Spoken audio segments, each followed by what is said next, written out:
Welcome to another edition of the Invisible Wheelchair Interview Podcast.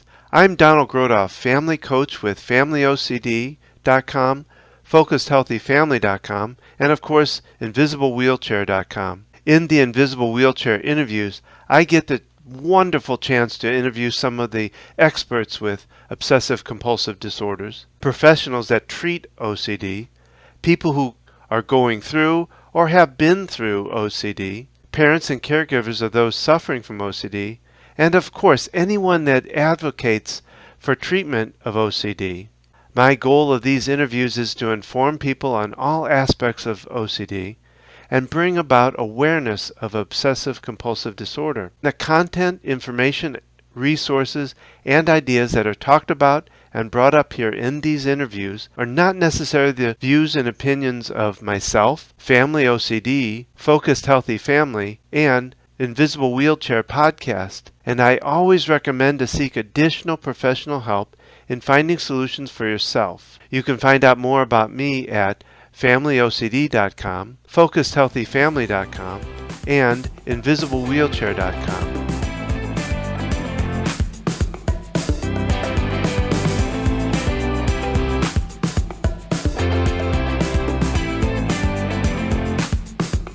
I decided to do something different this month with my interview podcast. Recently, I was interviewed for a podcast by a friend of mine, Dawn Westmoreland. She has a podcast called the Empowered Whistleblower Podcast. And Dawn is what I call a bullying expert. She went through quite a bit of trauma with being bullied in the military and having to deal through that. And now she takes that experience and she talks about it and helps others through that process. So she had asked me some time ago to be interviewed on her podcast.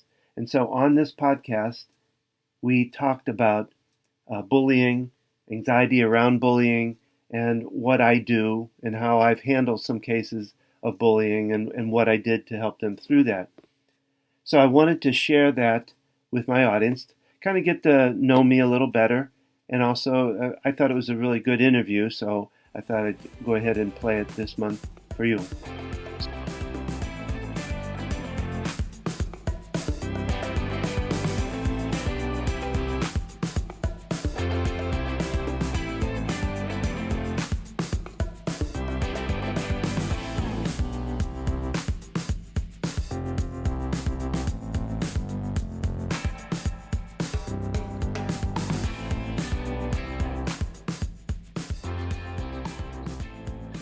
Hi, and welcome to the Empowered Whistleblower Podcast. I am Dawn Westmoreland. Today I have Don Grothoff, and he's an author, speaker, EFT practitioner, and the owner of Family OCD in Charlotte, North Carolina. Hey, welcome, Donald. How are you?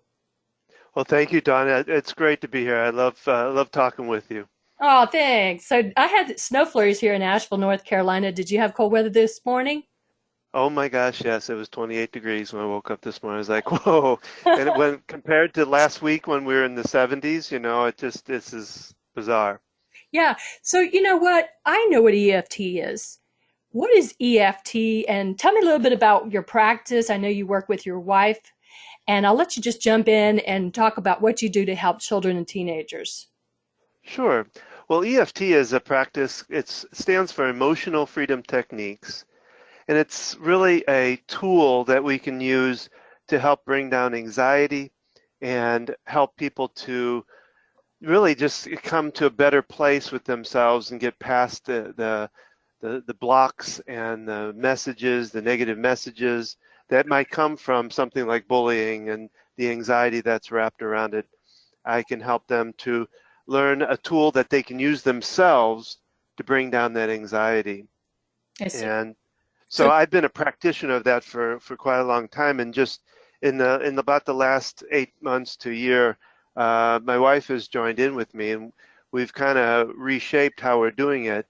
We call ourselves behavior transformation specialists. Oh, that's awesome.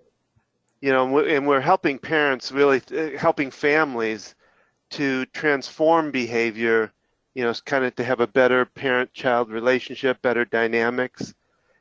And I'll explain the behavior transformation specialist because it's and what transforming behavior means. Okay, that'd be great. It's what happens a lot of times with in the therapists of this day and time is they go for behavior modification, which is using things like consequences and punishments and rewards and distractions to change a behavior. And the way we look at that, nothing wrong with that, but it's very temporary. And what we want to do is transform it. We want to be able to change the whole family dynamics. We want to talk about communication. We want to talk about respect. That's a dual respect, back and forth, parents to child and child to parent, and collaboration, working together as a family. It's much different. It's a much long-term kind of change in behavior versus just a modification. That makes sense. And for my listeners, Donald and I go back, gosh, has it been about 5 years? We were in a networking group together and I met Yeah. him. It's been about 5 years ago, that long trip to Charlotte and back every day. So this is exciting. So, somebody was asking me the other day if civility in the workplace is getting better. And, I said it's about the same from what I see, but how about civility in the school systems? Whether it's a young child or an adult. Well, not adult, maybe Well, a teenager. Tina, yeah. No, Everybody older. it really isn't. I mean, the atmosphere we have right now in the country is of fear and of hatred, and it's showing everywhere. And the anxiety we're seeing in kids is unbelievable. There's more problems, more uh, anxiety going around. It's interesting because we're talking about bullying, and I do a podcast too. It's called The Invisible Wheelchair, and it was based on a student that I worked with that was bullied at school. She was high in anxiety. She had some issues going on, like ADHDs, and there was just a lot really in her mind going on that was not good for her. And we were working together with using the EFT and using some other things. And we were in the middle of a session, and again, we were talking about she was just getting teased and bullied at school because of she had a lot of anger too. So she would get angry very easily, and that was one of the reasons she came to me. Is she was getting ready to get kicked out of school. She did one more incident, she would have been out.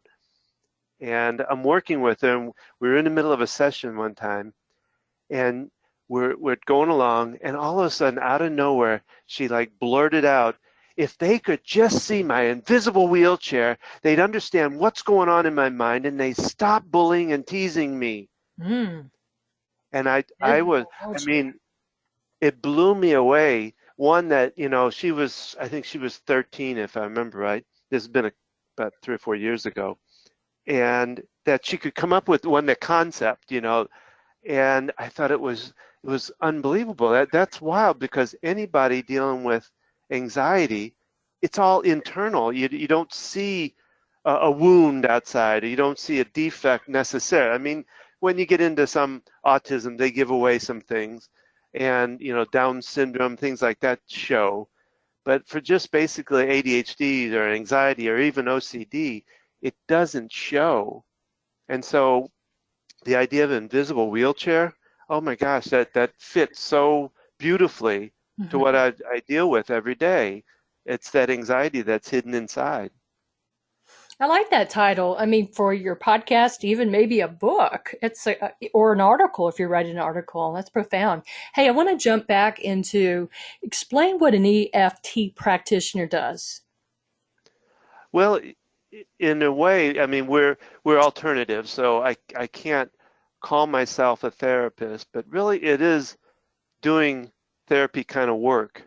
It's really helping people to get past the messages, the blocks, the different things that are stopping them from being who they want to be.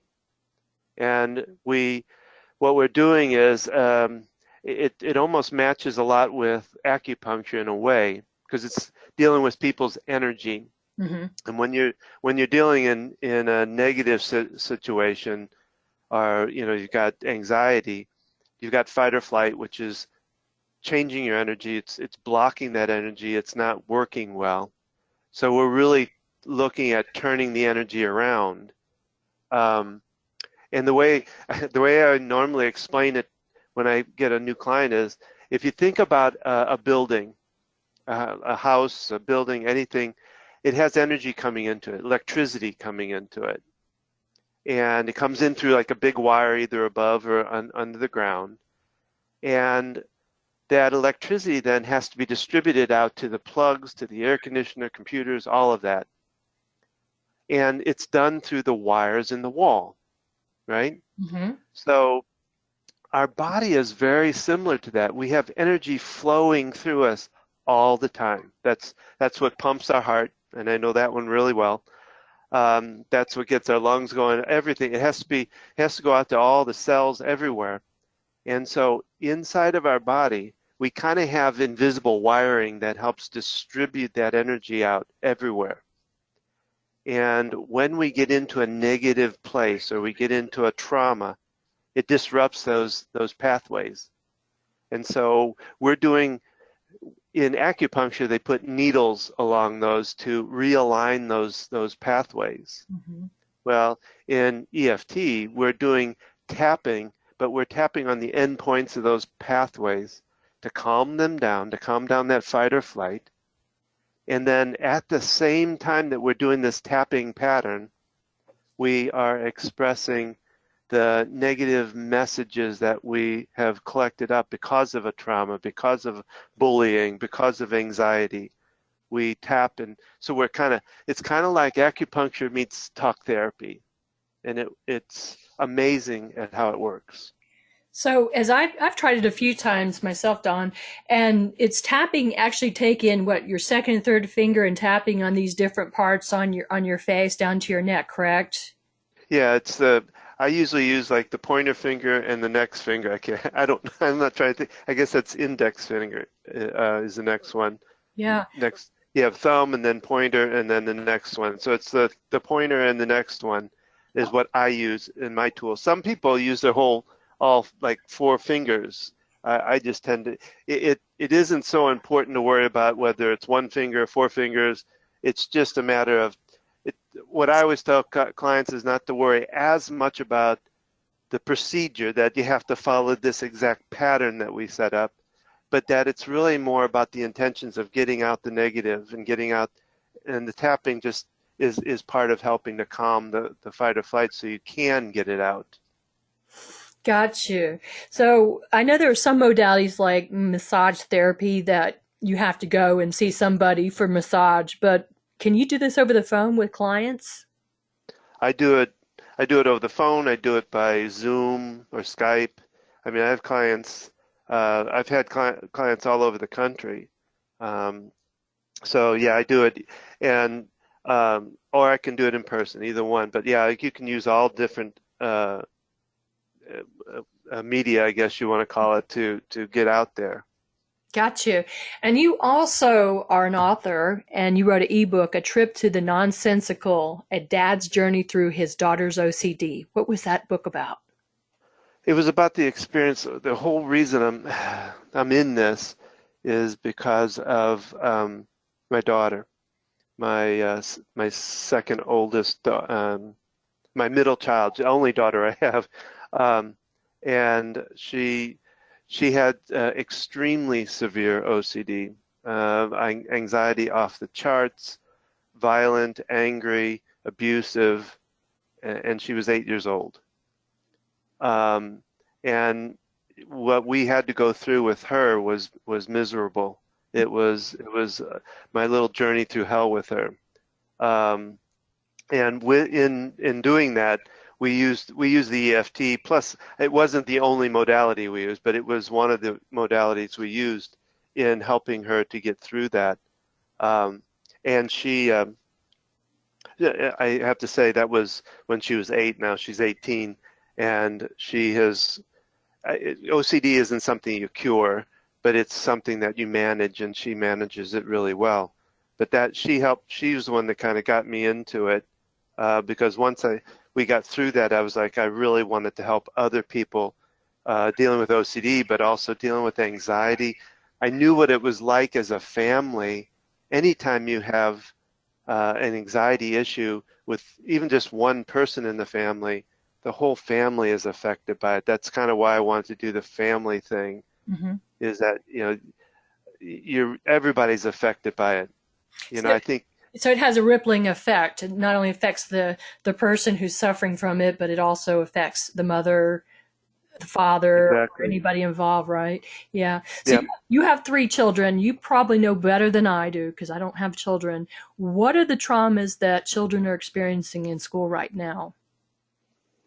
Um, well, it's getting to be that I guess the way I kind of look at it, used to call it the Federal Express world, but now I call it like the Amazon Prime world.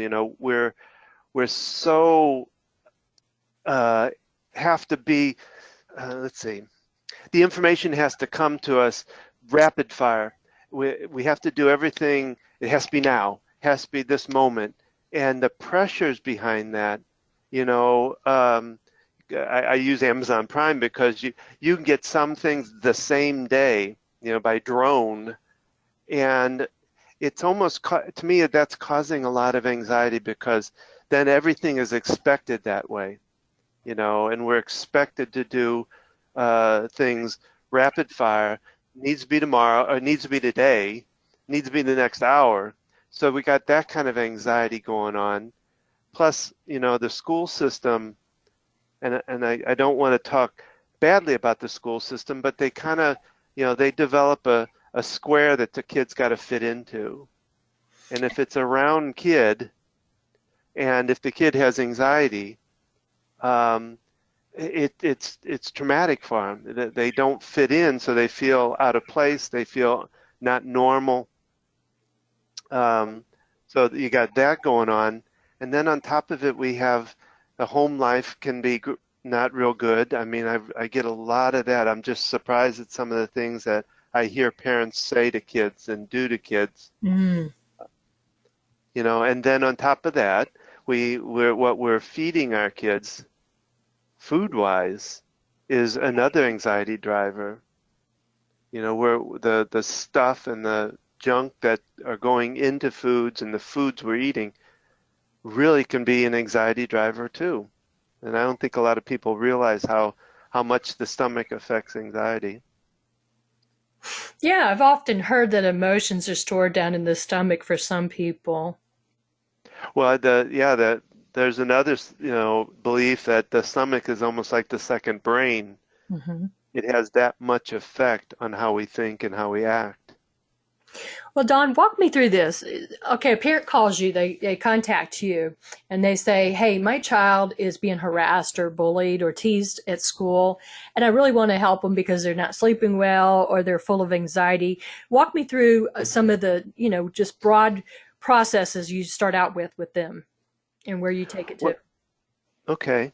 In that situation, what we try to do is we look at the whole picture. In other words, we're not just looking at the child necessarily. Not that we won't and we don't, but we want to look at, what the environment like is at home, what what the style of the child's learning, because it could that that child could be having problems because his learning style doesn't fit the school.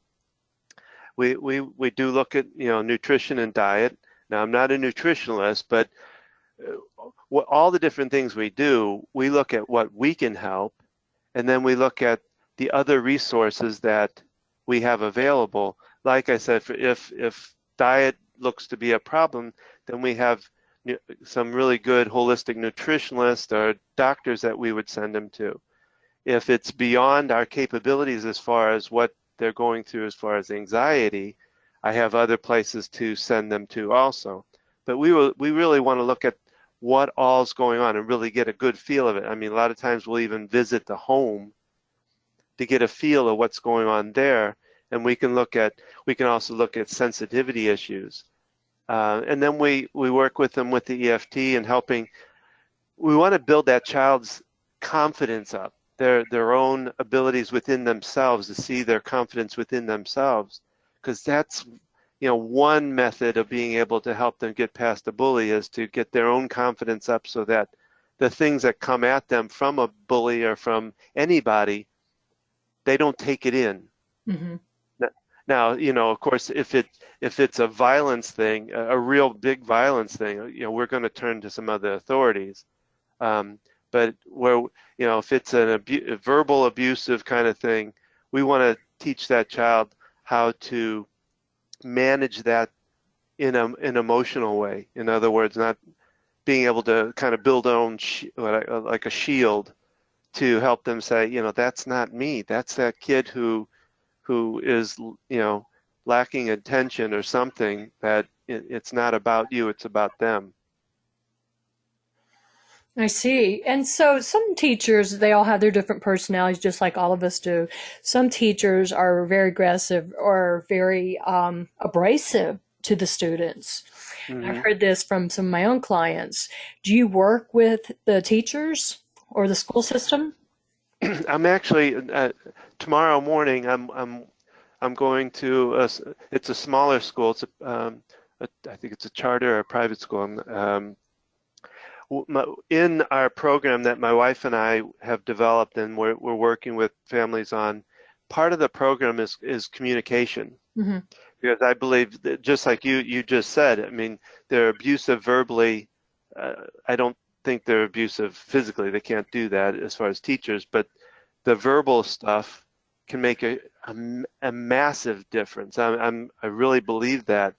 Um, and in our communication, we're presently working with there's a book out there called How to Talk So Kids Will Listen and Listen So Kids Will Talk.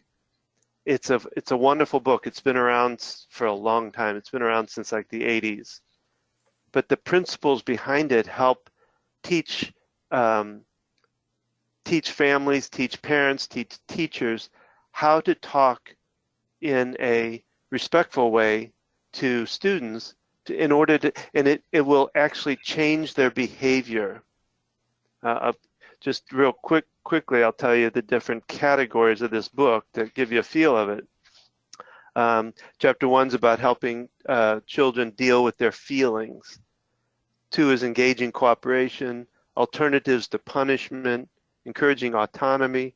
They Hmm. even talk about praise and how to praise properly. And then freeing kids from roles that they play, labels that they get put on them. So through that, and like I say, that's what I'm going tomorrow to talk to them, show them this program. We teach the teachers how they can talk to the kids to be able to, one, listen to their feelings, and then be able to handle it from there. And like I said, we're working with a family right now and using this, and they've already, within about 3 weeks, they're showing some big time behavior changes with their kids because they learn to talk to them properly. Got it. So not always an authoritative way, but in a way to get them to engage, right? Yeah, exactly. So You know, you're in Charlotte, North Carolina, which is a big city. You're about a little over 2 hours from me. How far do you travel out to schools and to companies or wherever you're going? I mean, right now, I would I would travel, like, I can go to Greensboro, I can go 2, 3 hours away, I can go up to Raleigh.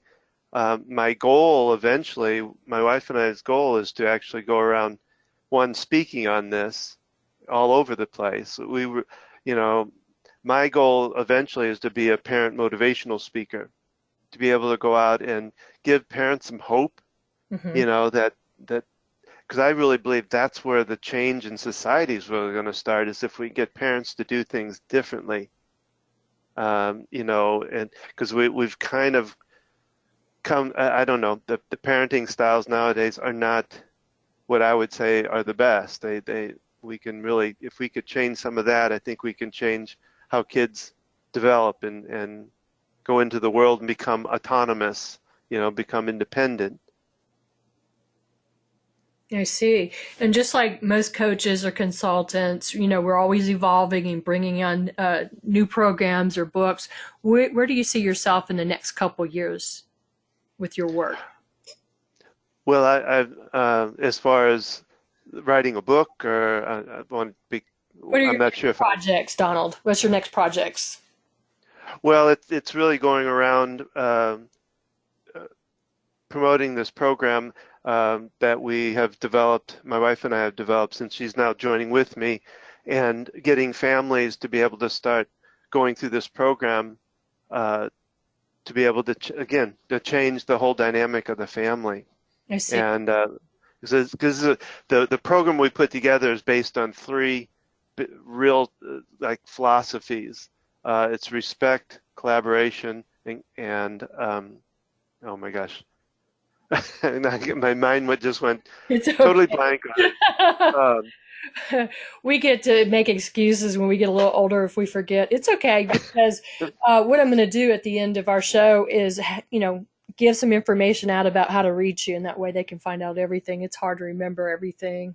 So, what Yeah. what are you most proud of with your work right now that you've achieved in the last? I don't know. You've been doing the emotional freedom technique for 13 years, I believe, and other modalities. What are you most proud of? I'll do it this way. I'm working now. I'm working with a lady right now she's a parent. She has two kids, I believe. But she came in as an individual, not as working on like family. But I have helped her so much in how to work with her kids. Her kids are older now, but she sent me this testimonial that was just unbelievable, how much it has changed her life.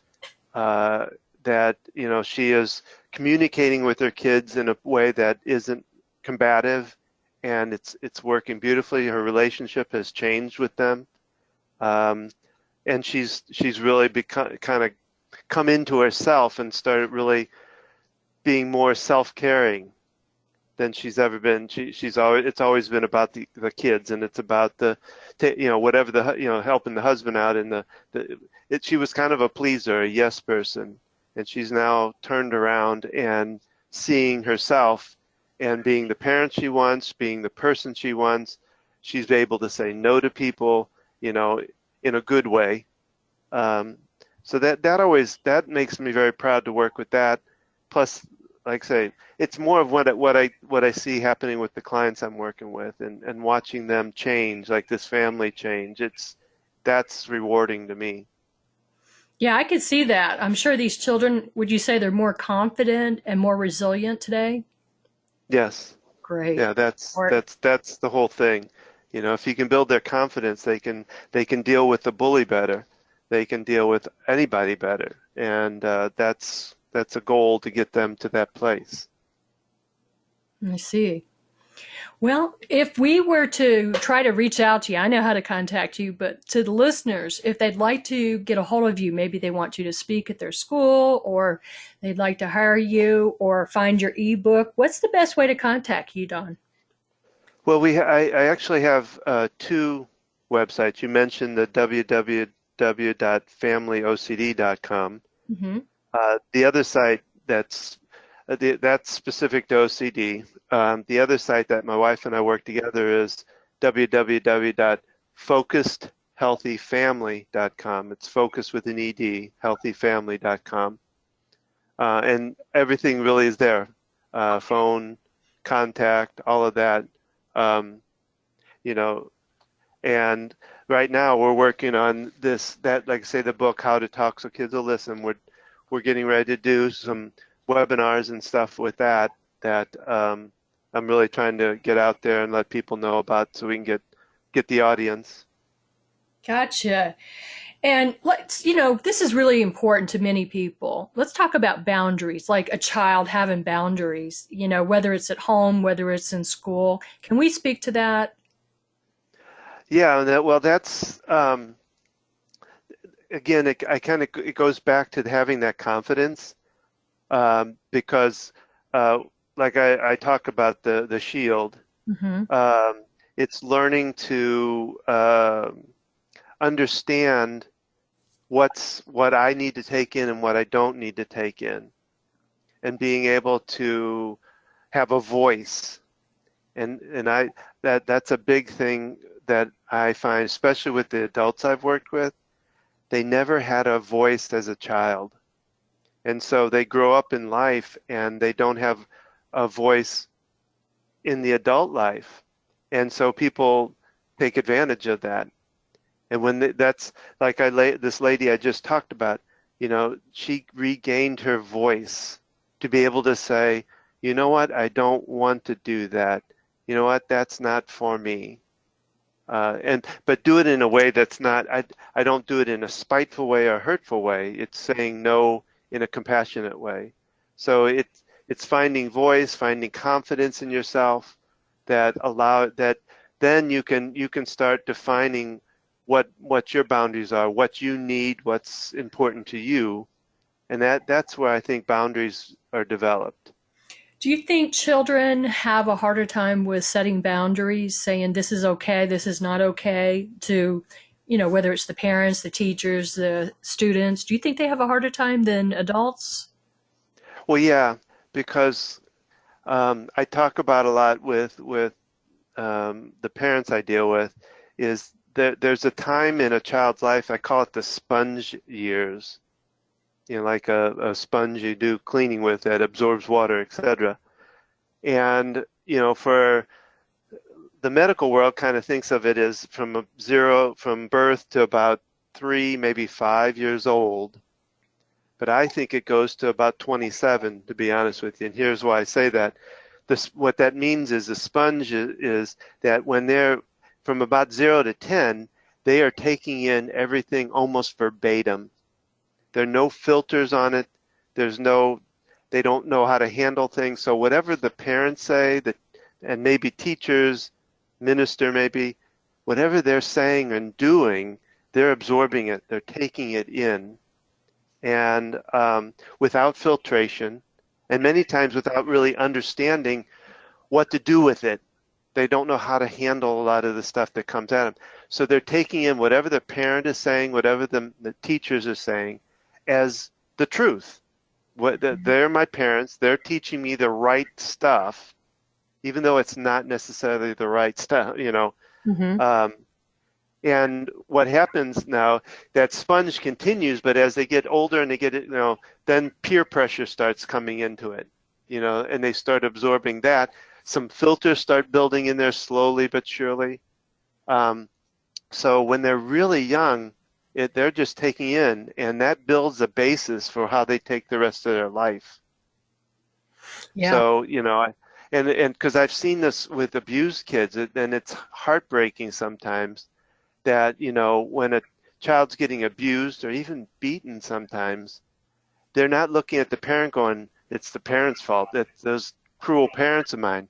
They look at it as like, it's my fault my parents are beating me, or it's my fault they hate me, or.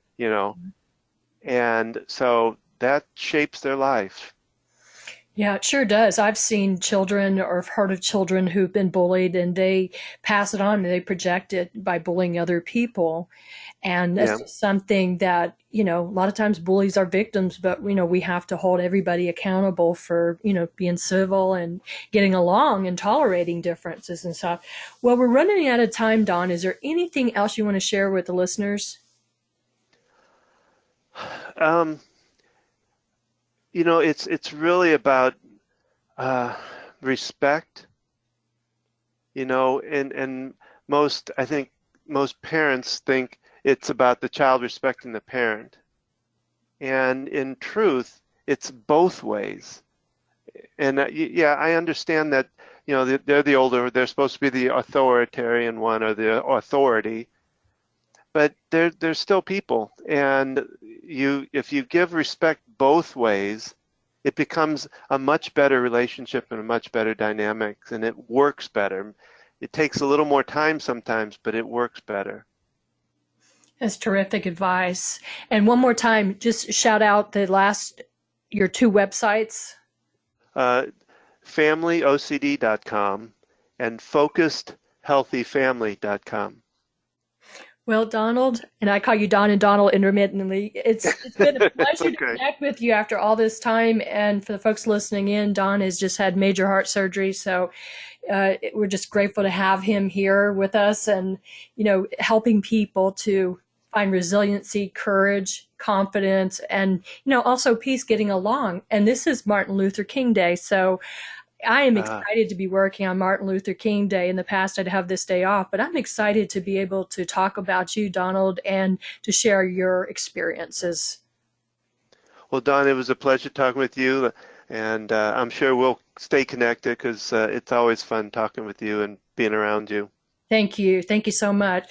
And to our listeners, go to the website, the Empowered Whistleblower Podcast. You can Google it and you can find out more about what we're doing, resources out there to help anybody, whether it's a child, whether it's a teenager, adult that's dealing with any kind of workplace bullying, harassment, harassment in the schools, and such. Stay empowered and have a great day. This concludes this podcast. We really would appreciate your comments. Simply leave a comment at www.invisiblewheelchair.com. There, you're able to submit a comment that will help us determine future podcasts. If you or someone you know would like to be a guest on the podcast, please email Don at invisiblewheelchair.com. Remember, there is a corresponding tapping recording for each of the podcasts, with the exception of the interview podcast. You can find these tapping recordings and archive past podcasts at www.invisiblewheelchair.com.